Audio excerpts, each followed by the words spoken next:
Welcome to the Silhouettes of Success podcast with your host, successful entrepreneur, broker, and business mentor, Amber Weitzer.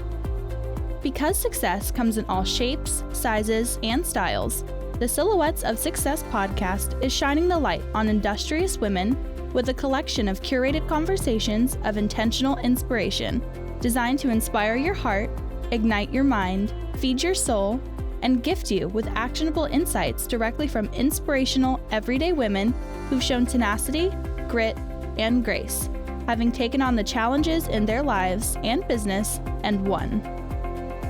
Remarkable, down-to-earth, and relatable, Amber and her guests will share with you uplifting and extraordinary real-life success stories, motivational ideas that just might help spark something within you. With the deepest desire to serve you, help you grow so you can begin to shine the light that will illuminate your very own silhouette of success. So, let's get to it. Hello and welcome to the Amber Weitzer podcast, Silhouettes of Success. Our VIP featured guest is the president and CEO of United Way of Tarrant County.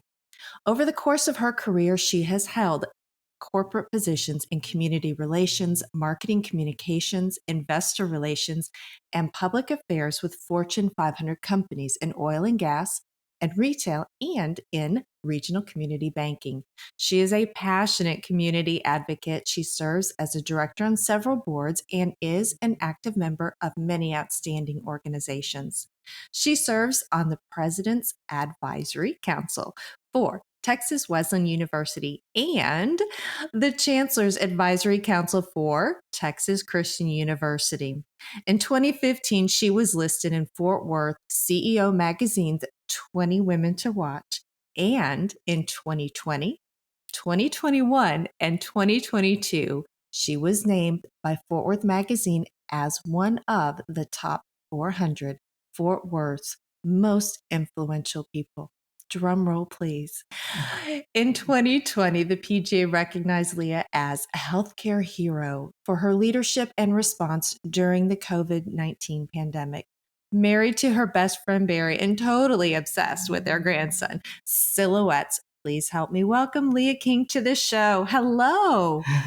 Good morning. How are you today? I am doing well. It's so wonderful to talk to you. Well, thank you. It is a pure joy to have you with us today as you share, it's called Silhouettes of Success, but I don't know if you would agree with me that we're only at a point sometimes in that journey. So I always now say a portion of your silhouette of success, because as fast as you are going and moving, I know that there will be part 2 and 3 and 4, right, in our lives. So thank you again for spending time with us today. My pleasure. So typically I like to, especially after, in audience, I only read some of her short bio. So again, I like to start off by having you share a little bit about your background and the shaping of your silhouette of success with our audience. So how about you take the stage for a second and share a little bit about your background? You bet. You bet. I am just so blessed and fortunate to have been raised in a military family. My dad served in the Army for many years, and he and my mom just really did whatever they could to keep us exposed to local culture wherever we might be stationed. We spent many years in Germany. And what I thought was kind of a bummer as a kid turns out to be one of the best things that ever happened and really shaped me pretty profoundly. And that was that we lived what's called on the German economy. So we lived in German communities. And what that means is that you are an American completely dropped into a neighborhood in Germany. And so as a 5-year-old, 6-year-old, really being able to take in culture with languages, customs, and attire and family celebrations that were different than what I was accustomed to as an American kid really was probably the best foundation that I could ever have hoped for to stay with me throughout my professional life. As you read in the bio, I've had the great fortune of working in a number of different industries, and each one built on the prior to prepare me for the next opportunity.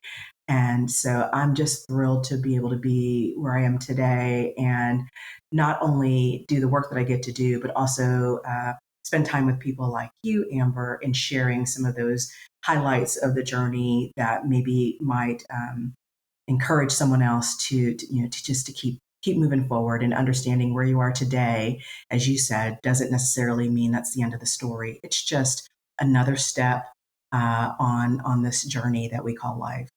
What an enriching childhood. Or did it go all the way? Were you moving? You mentioned military. So first of all, I'd be remiss if I didn't, whatever you'd want to share, but branch of service and anything that you'd want to share there?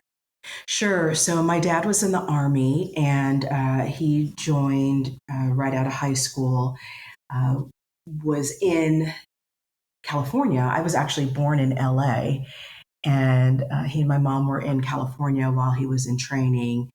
And then he had additional training, which took him to New Jersey, which was great for them because they're both from the East Coast. My mom's from Philadelphia. My dad's from Wilkes-Barre. And after that second bout of training, I think is when we started our tours in West Germany. And so it was great. I went to first grade in Bonn at the embassy school, second grade in a town called Wiesbaden. And for people who are affiliated with the military, they'll know these communities.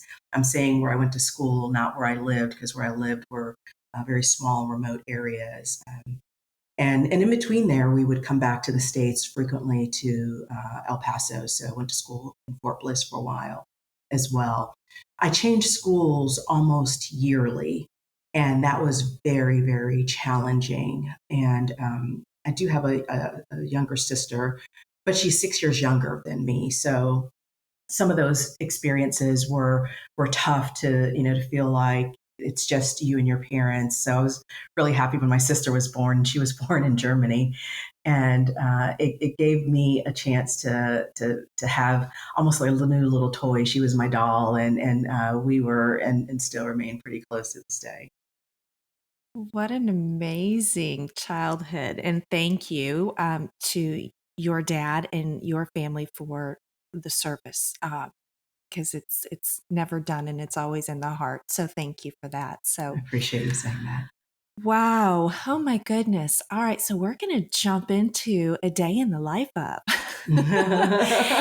And I suspect that your days are pretty jam packed, and just the joy. I tell you, audience, after we go through and you get to hear her story, and we'll share your contact information at the end and in the resource section. But I want to acknowledge anytime I see you,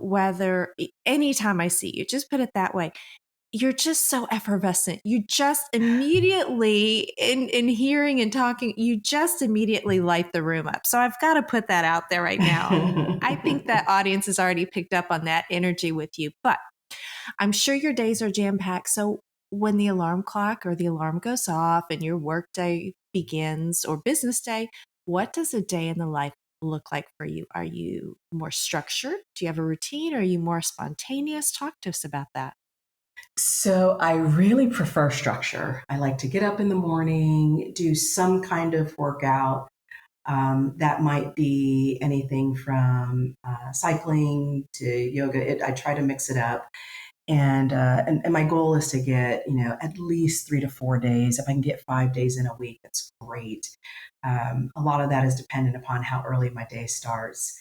So if I have a day that starts at 8:30 or later, then I can get a really good solid workout in, and that really sets the tone for my day because I like to be able to set the intention, come out with positivity, and just have my energy really ready to propel me through the day.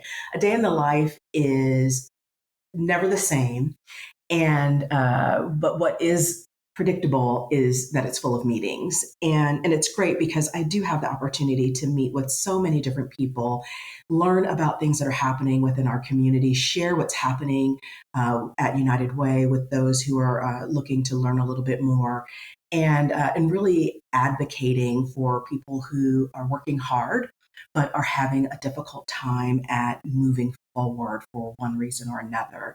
So, one of the hardest jobs in our organization is being the keeper of my calendar, because it is it is an ever moving target, and literally there are times where, you know, within the day things are moving around, because I may receive a call from from a community leader that needs my attention or time on something that I feel compelled to be able to fulfill. And so, people are very understanding and generous and kind, and knowing what my responsibilities are. And also know that it's not something that I do intentionally or take for granted, but I need to be available for those who can impact and influence policy, because ultimately anybody else that I would meet with, this would be a benefit to them. So it's a really fun kind of thing. In the evenings, it's generally I'm visiting with somebody, sometimes over coffee, over a happy hour, to just strengthen, build relationship, and generally get home somewhere between 7 and 8 p.m. So it's a long day, but usually full of action, and one that requires lots of stamina. Well, then it's a perfect way that you kick off your day with getting that energy That's right. I need every bit of pumped up. Yes, it. absolutely. Thinking, and just again, knowing what you're involved with from afar, and then of course seeing everything come over and just in writing, just seeing it in the black and white, but then just watching you. The complete immersion, if you will, of your advocacy and your passion and your drive to work with the community and give back. Can you attribute that to someone or who influenced you as you led down this career path, or how did that maybe take shape for you? It's interesting when I think about just how I was raised and looking at others within my family and the types of service that they provided. So, whereas my dad, served our country, my mom would do things outside of her work. She was a human resources professional for the majority of her career, but she would take that professional experience into schools, and share with young people different tips and tricks about and strategies about interviewing, resume preparation, but also thinking back, balancing a checkbook, and being financially responsible and things like that. So growing up in an environment where the adults around me were serving, it just became who I am and what I do, because that's all I saw and all I knew. The neat thing for me is when I did make it to Texas, which was nearly 30 years ago, and it's hard for me to say that out loud, to think I've been here that long. It's the longest I've ever lived in one place in my life.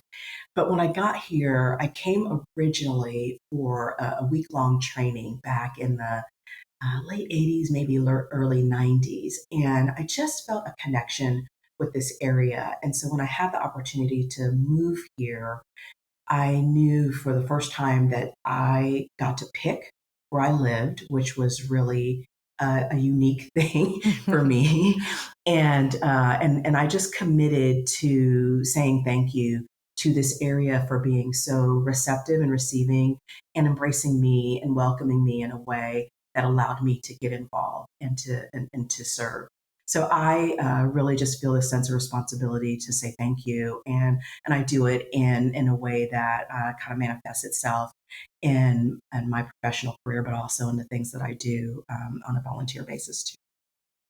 Such a meaningful, as you say, connection, such a tie in there.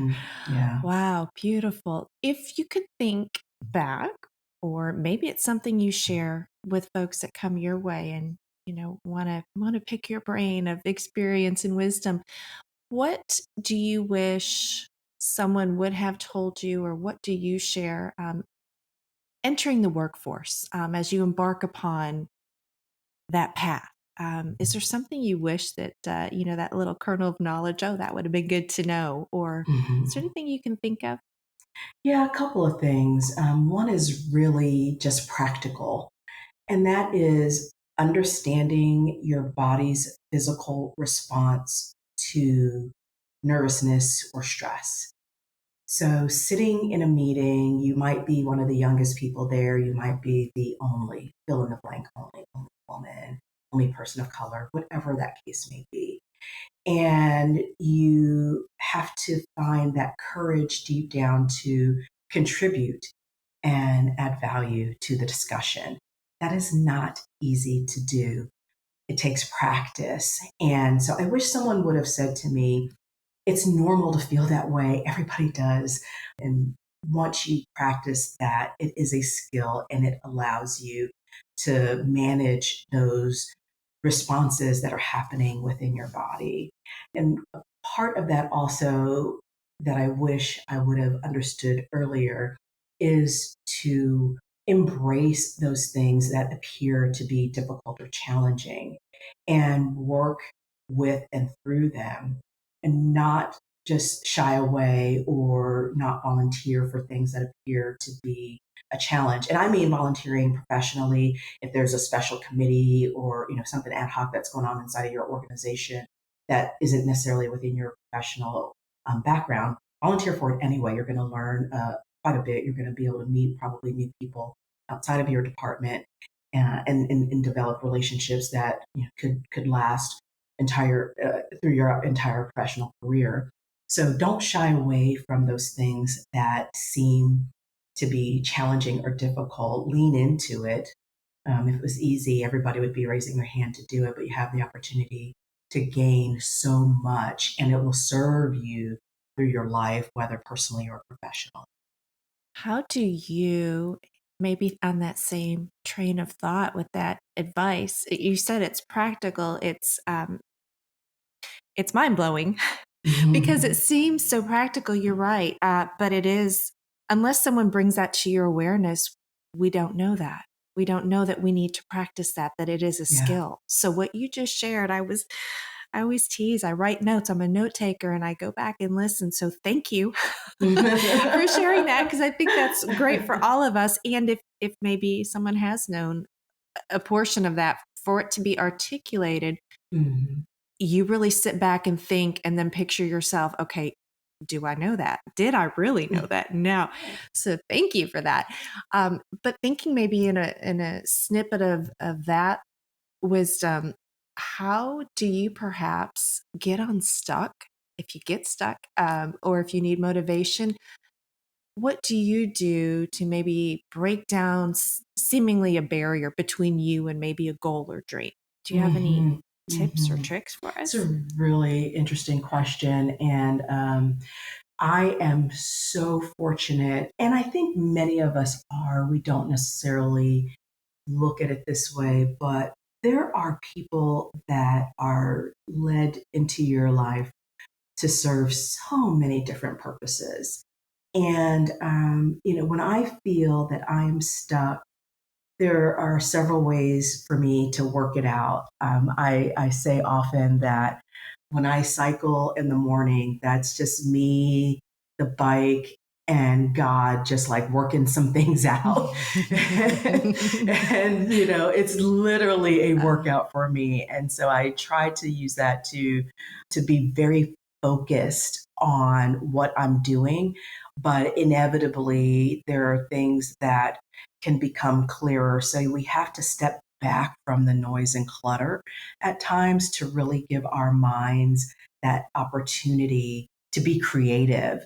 And then through that, you perhaps have a few ideas, but if you're lucky, you have, some trusted advisors as well. And they may be in your family, they may be friends of, your children or friends of your children. We can learn so much from people of all ages and share those ideas that have popped into your mind with them. And together, once you have gathered that information, it's really just a basic like data gathering and analyzing, right? But if you think about it in terms of people that you can trust and that love and care about you and your success, it allows you to kind of put all of these things out, lay it out on paper, and then really determine what is the best path forward. Oftentimes, we are our own worst enemies because we get nervous, and that nervousness causes us to become paralyzed. And we have to find what that impetus is to move us forward. And so, if you feel stuck, if you feel that you are paralyzed in a thought process, you've got to get outside of your own mind and talk to somebody, say it out loud. And sometimes they don't even have to say anything back. The very nature of you saying it out loud oftentimes triggers something different in your brain.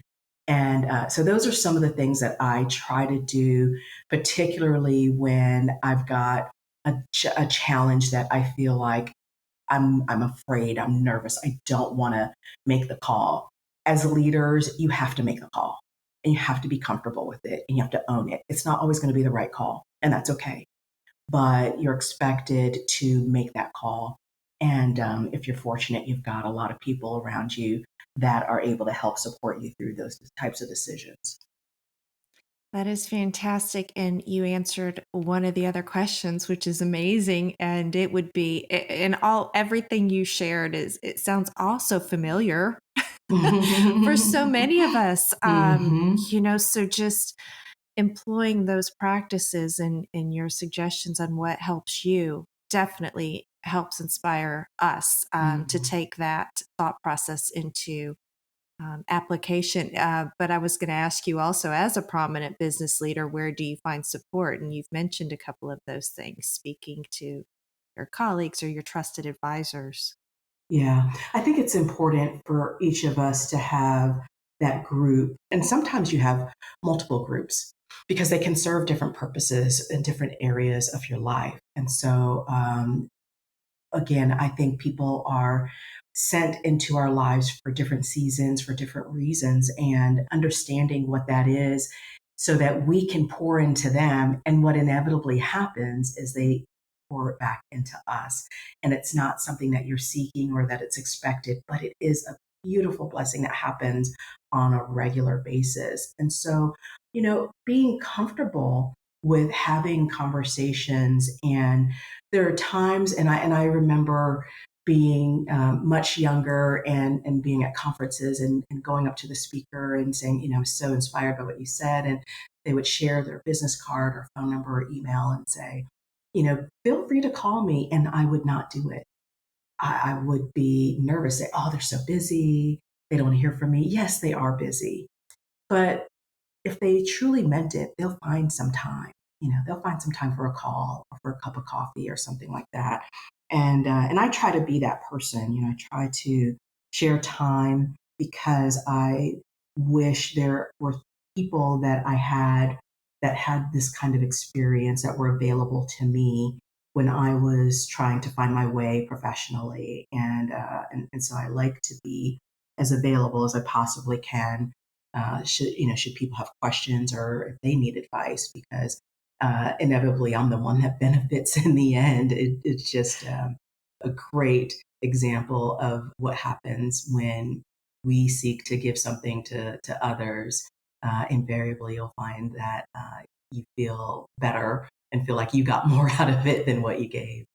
Oh, I agree. And you made time. You're here with us. And, it nourishes the soul, doesn't it? That reciprocal flow. Yes, it Don't you, does. just like you mentioned, I think sometimes we find that we actually receive so much more and then it's almost a guilty pleasure.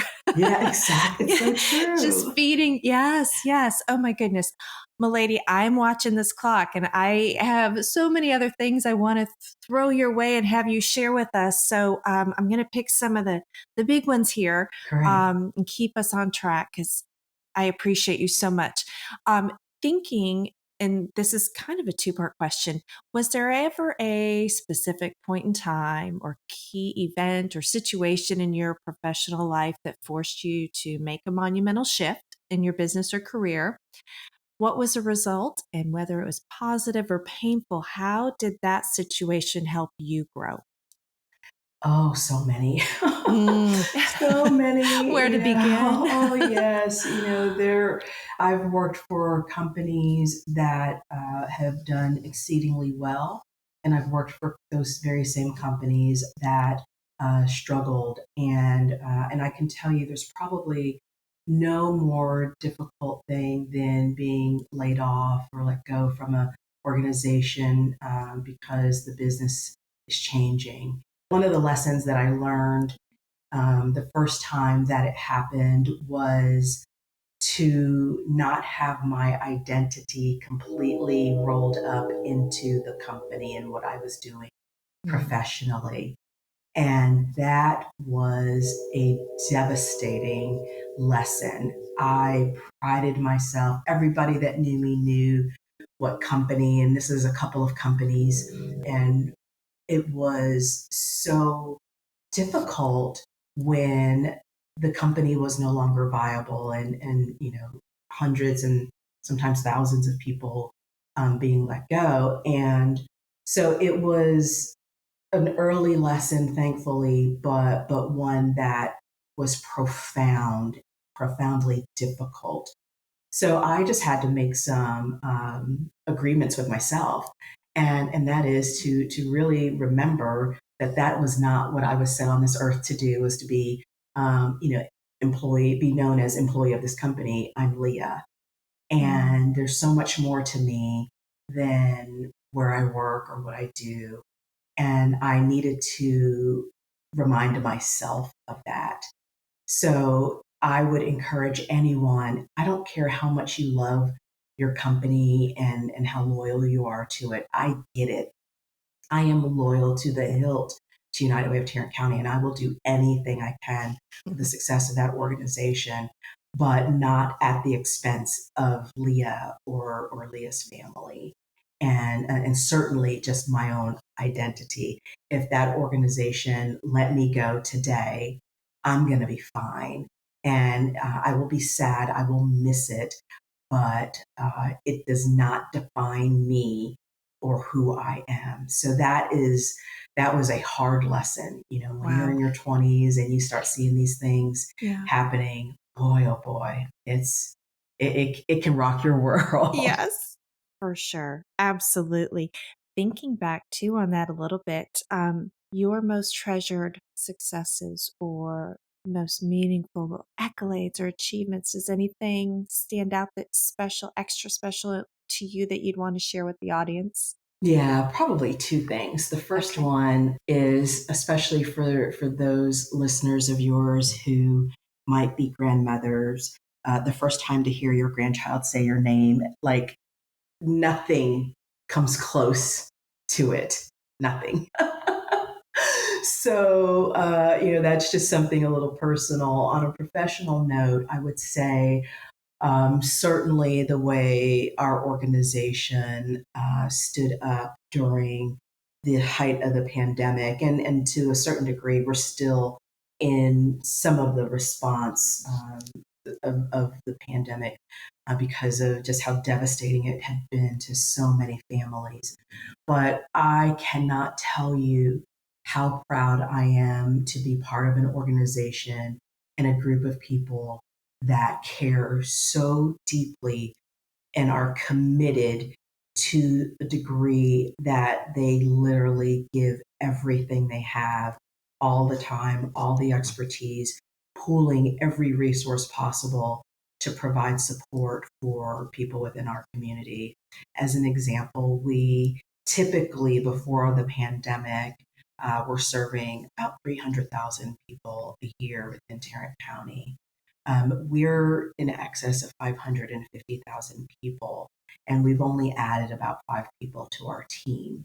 And so to impact nearly a quarter of the people in our county is truly remarkable, and we couldn't do it obviously without public support. But you have to have the people inside of the organization to be able to respond. And when I tell you the creativity, the dedication, it just was there. And to lead this group has been the hallmark of my professional career. Well, it's astounding and amazing. And thank you. And thank the entire team for everything that they're doing. Those are some big numbers. So without a doubt, definitely something meaningful to be proud of. Oh my goodness. Speaking of resources, nice segue. Yes. Good for you. Yeah. We are like just in sync. We all crave and I enjoy, sharing all of these great resources that maybe you have on your bookshelf or, you're listening to while you're on your Peloton in the morning, getting all jazzed up. But do you have anything that you'd want to share with the audience, a favorite book or genre resource? And if so, what makes it a favorite? So, a couple of things. I had the great opportunity to visit a number of museums over the summer, and it was really an effort to do research for a few museums that are being proposed and planned, primarily in Fort Worth, but one of them is a national. Actually, two of them will be national museums, and so what it reminded me was the importance of museums. And what I ended up doing was taking my grandson to the Fort Worth Museum of Science and History just a couple of weeks ago to start him at 4 years old of appreciating the museum experience, the learning, the history, the artistic exposure, those types of things that supplement what young people get in school. And so I coupled that with several books. I read a wide variety of books, and right now I haven't started, and I'm really looking forward to a book of just positive affirmations for women to increase confidence. So I'm really looking forward to that. And then I also read some historical books, and I read one book called A Fool's Errand, which is by a gentleman by the name of Lonnie Bunch, and he was the primary person responsible for bringing to life the National Museum of African American History and Culture that's part of the Smithsonian in Washington, D.C. And he talks about the journey of even being asked to lead that effort to what it took to get it to where it is today. And I had a chance to visit it over the summer. So I love things like that that just take me a little bit deeper than maybe the types of things that we were able to learn through textbooks and just kind of get to the nitty gritty. And the museums make it personal because oftentimes they'll have artifacts of people that can support what you're reading in the book. So it really brings it to life. So those are the kinds of things that just energize me, that intrigue me, that make me want to dig deeper, and that I love to listen to. And mostly on planes, but when I'm in my car, driving from one side of the Metroplex to the other, love to have something really educational that just makes me think and want to do more research. So it's a lot of fun. Outstanding. Thank you for that. Definitely gaining a better appreciation for all of those. And maybe, I don't know, for me as well, it came a little bit later to Me go too. explore those and appreciate. And now there's almost a hunger for it. So I Mhm. love that you're doing that.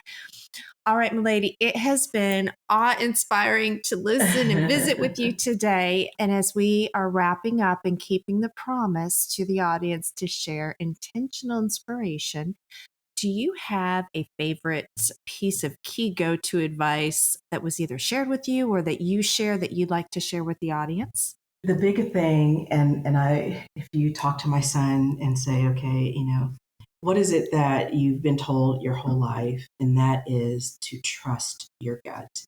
Mm. And it's cliche.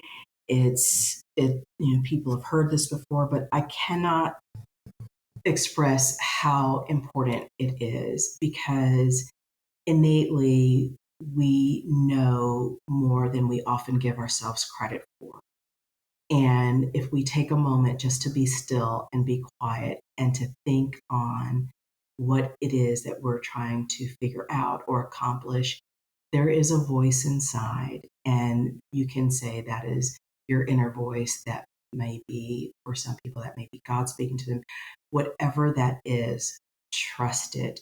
What comes into your mind first is often the very best thing because we know what's best for ourselves. So I would say over and over again, trust your gut, honor what you are feeling, and don't dismiss it because someone else might think it's silly. All right. Words to live by for sure. Fantastic. Okay, Leah, where can our audience go to find and connect with you or support you, whether you want to share socials or contact or website information and supporting you in your continued success? The stage is all yours. Definitely. If anyone wants to connect, they can feel free to check in with me on LinkedIn. My profile is just under my full name, which is Leah King.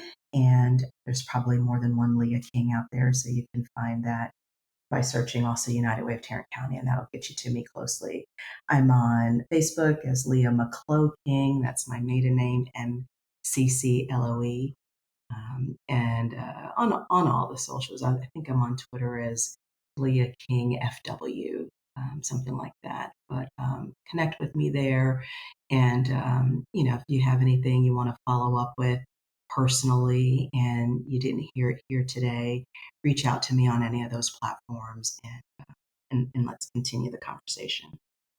Fantastic. And we'll be sure and include those links in the resource section for the audience. So, Leah, it has been a genuine honor. I hate to let you go. I had more questions. Oh my goodness.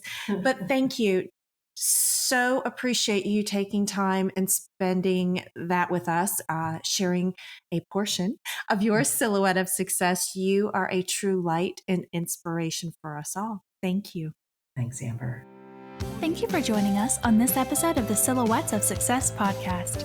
If you enjoyed the show, make sure you subscribe so you don't miss out on all the new episodes. We are here for you and with you. We encourage you to share this podcast on all your socials and pass on the light to help illuminate another silhouette of success.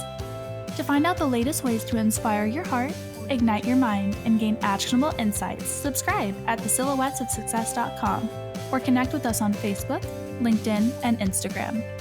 We're grateful that you tuned in. Remember, you are exactly where you need to be, right here with us. This is the Amber Weitzer podcast, Silhouettes of Success.